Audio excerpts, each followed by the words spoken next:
Okay, let's unpack this.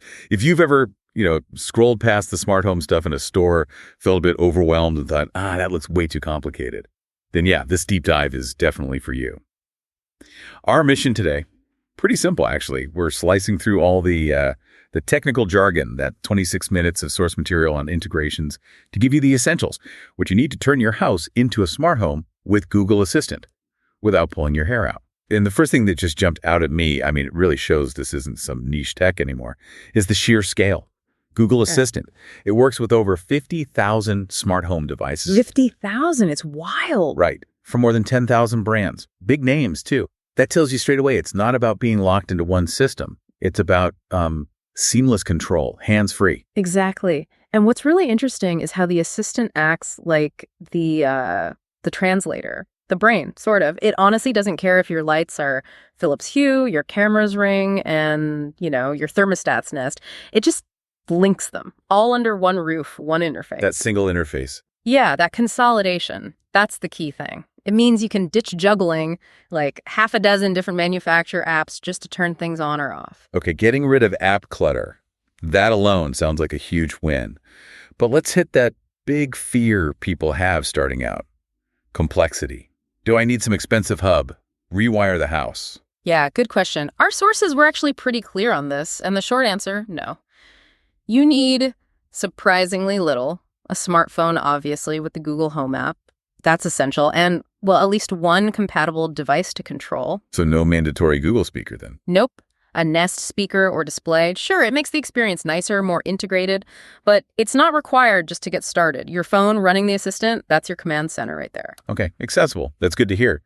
But walk us through the actual process. Setting up that first gadget can feel a bit intimidating. Yeah, definitely. We can break it down 3 main phases, really. Phase 1 is always the manufacturer's setup.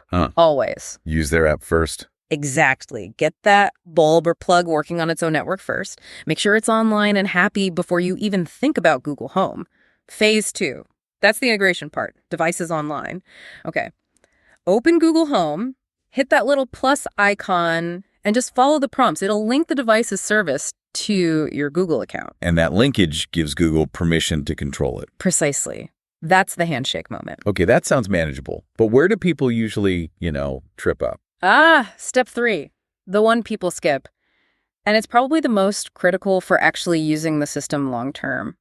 Organization. Organization. Yeah. You have to assign devices to specific rooms, master bedroom, kitchen, right. Or make custom groups that make sense to you, like maybe downstairs lights. If you don't do this, your voice commands become, just frustrating. You have to be way too specific. I get it. So instead of just saying, turn off the bedroom lights, you'd have to remember, turn off table lamp 1 and ceiling fixture 2. Exactly. That's the difference between it feeling like magic and feeling like a chore. Okay, yeah. That makes total sense. Get the organization right, and the system understands context.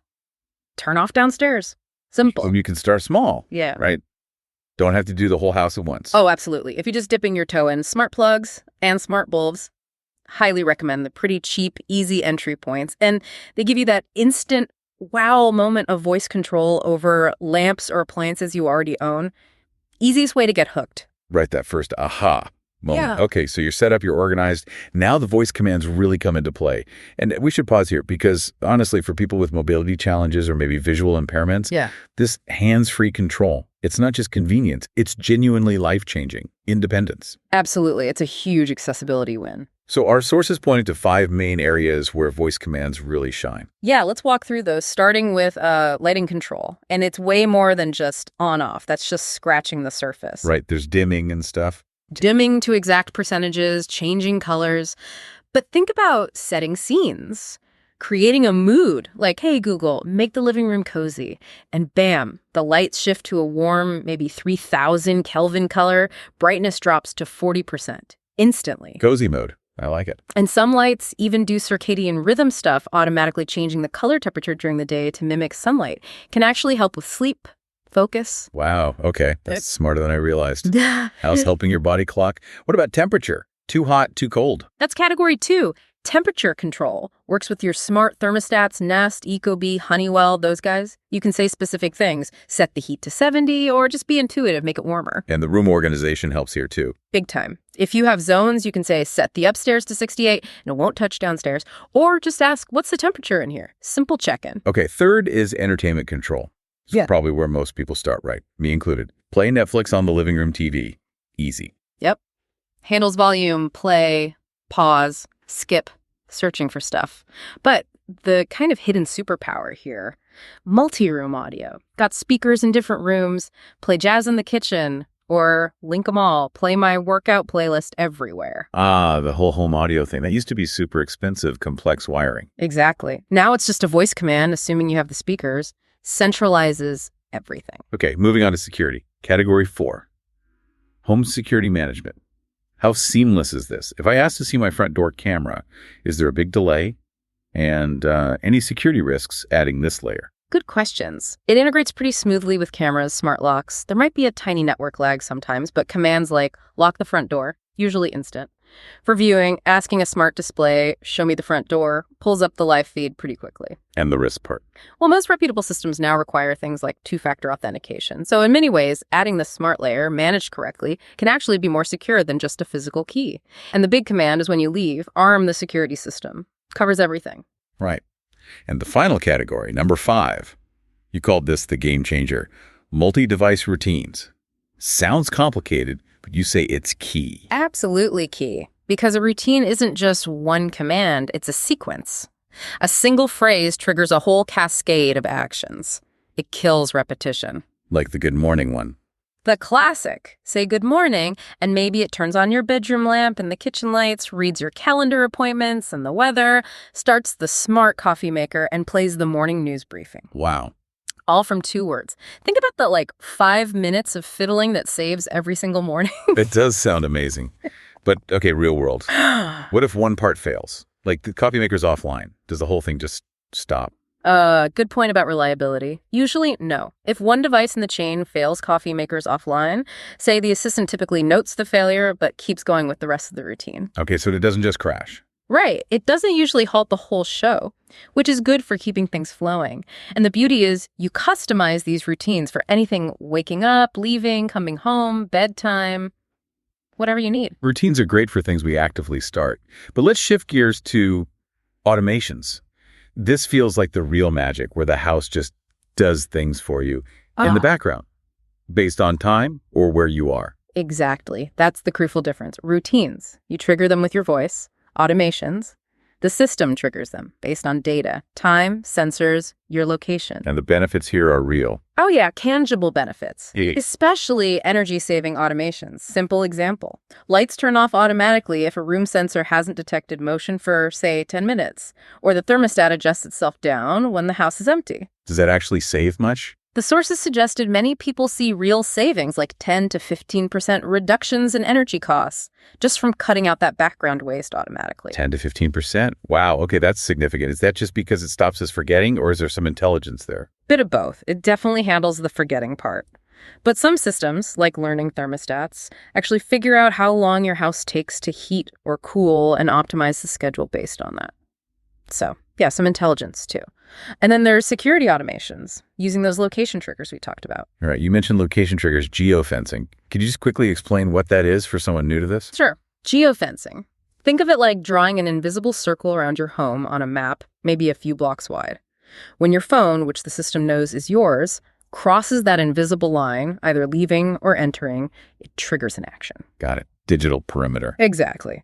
So using that, the system can automatically arm itself when the last registered person leaves that geofenced area, or, more advanced stuff, while you're away, it can mimic you being home, randomly turning lights on and off, maybe playing some TV noise, deters break-ins. That mimic occupancy feature is clever. And the flip side, coming home. That feels like the really nice part. Context-aware actions. Oh, yeah. The system knows you're pulling into the driveway because your phone crossed the geofence. So it can, turn on the pathway lights, unlock the door, maybe adjust the thermostat before you even get to the door. So the house isn't just waiting for you, it's actually getting ready for you. Precisely. It shifts from being passive to being responsive. Okay, so we've got setup, voice commands, routines, automations. What about going deeper? for the power user who wants even more control. Right. For that next level of customization, especially linking things that don't normally talk to each other, you look at services like IFTTT. IFTTT. If this, then that. If this, then that. Exactly. Okay, I'm still a little hazy here. Yeah. Why do I need another app or service if Google Home is supposed to be the main brain? Good question. Think of IFTTT as like a universal adapter or a bridge builder. Google Home is great at controlling devices directly linked to it. IFTTT specializes in triggering actions based on external stuff, things happening on the web or other services. It's a free web service, by the way. Okay, like what kind of external stuff? Well, for instance, you could set up an IFTTT applet, as they call them, that automatically turns on certain smart lights inside when your local weather forecast suddenly predicts rain. So it's pulling weather data. Google Home might not do that as a trigger on its own. Exactly. It opens up way more possibilities for reacting to the wider world, not just sensors inside your house, environmental stuff. Interesting. Okay. What about houses with multiple people? How does it handle different preferences? That's where voice match comes in. Google Assistant can learn to recognize individual voices. Based on the sound. Yeah, your unique voice print, basically. So when you ask about your day, it gives you your calendar events, your commute, plays your music preferences. But when someone else asks, it gives them their personalized info, while still letting everyone control the shared stuff, like the main lights or the thermostat. Should people be worried about privacy with it listening and knowing who's talking? It's a valid concern. The voice recognition often happens locally on the device, but getting those personalized results usually involves talking to the cloud. The key thing from the sources, it's opt-in. You choose to set up voice match. You control the data. But yeah, you need to be aware of that trade-off. Personalization versus data sharing. Makes sense. Okay, last big topic in this section. Future-proofing. This tech moves fast. How do I know the smart plug I buy today won't be useless in 2 years? The million-dollar question. The big answer here is Matter, the Matter smart home standard. Matter. Heard of it. It's supposed to make everything work together. That's the goal. It's an open source standard backed by basically all the big players, Google, Apple, Amazon, Samsung, tons more.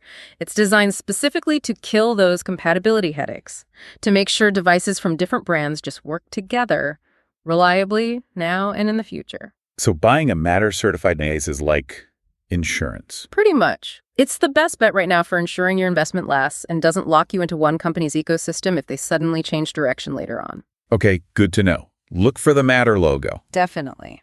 All right, even with Matter helping future compatibility, things still go wrong sometimes, right? Yeah. Little glitches. Let's talk troubleshooting, the common headaches. Yeah, absolutely. Because knowing the quick fixes saves a lot of frustration. So, first common problem. Voice commands just stop working for one device. What do? Check the app. Exactly. First step, always. Open the Google Home app. Can you control the device from the app's interface? If it works in the app but not by voice, then the problem isn't the device or the network. It's probably voice recognition. So retrain your voice. Yep. Go into the settings and try retraining your voice match model. Often clears that right up. What about just general connectivity issues? Yeah. Device keeps dropping off. Okay, yeah. Wi-Fi basics come into play here. Yeah. Remember, a lot of smart home gadgets actually prefer the 2.4 gigahertz Wi-Fi band, not the faster 5 gigahertz. Always that. Think of 2.4 gigahertz as being better at punching through walls and going longer distances. Slower, yeah, but more reliable range for little devices tucked away. 5 gigahertz is faster but has shorter range and struggles more with obstacles. To check which band the device is on. Check the Wi-Fi signal strength where the device is. Right. And never underestimate the power of the oldest trick in the book. Turn it off and on again, restart your router, restart the troublesome smart device. Fixes a surprising amount of temporary glitches. The classic reboot. Okay, let's rapid fire some critical FAQs we always seem to get. First one, cost. Do I have to pay a monthly subscription for all this? Nope. 0 monthly fee required for the core Google Assistant smart home control features. Routines, remote access, basic commands, that's all included. Free. Good. Next, remote access.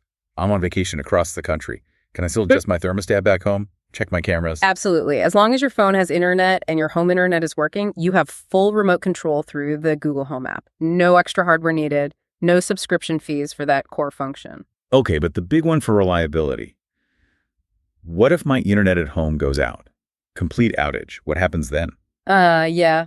That's the Achilles heel, really.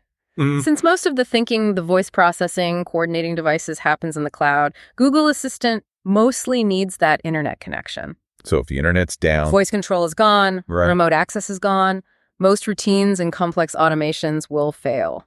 ouch. So that cloud convenience comes with a big string attached. It does. It's a vulnerability you have to be aware of. For absolute critical functions, things that must work, even if the internet is down, you need to think differently. Like what? Like your door locks. You probably want a smart lock that also has a physical keypad or key backup. Or maybe basic lighting control systems like Lutron Caseta use their own local hub so the wall switches still work offline. Thermostats often have pre-programmed schedules that run locally too. Okay, so plan for failure on critical systems. Look for local control options as a backup. Exactly. Don't rely on the cloud for everything essential. Right. This deep dive really confirms it then. The Google Assistant ecosystem. It's actually pretty accessible even for beginners. That Home app simplifies managing it all. But it's also powerful enough for some really complex personalized automation if you want to go there. Start small, build out. Yeah, we focus a lot on the convenience, the efficiency, but the real end game here, it isn't just about having a house that obeys commands. It's about creating a home that's genuinely responsive to you, your mood, your schedule, your presence. Moving beyond just commands. Right. So the next step, once you've got the basics set up, it's not necessarily buying another gadget. It's thinking about those truly personalized actions. Like maybe you create a custom, I'm finally home from a long day routine. It doesn't just unlock the door. Maybe it dims the lights just so, puts on that specific calming playlist you love, maybe even turns up the heat a degree. Making the house react to you, not just for you. Exactly. So the final thought for you to take away, what's the first truly personalized, interactive routine you're going to build? What will make your space feel uniquely responsive to you?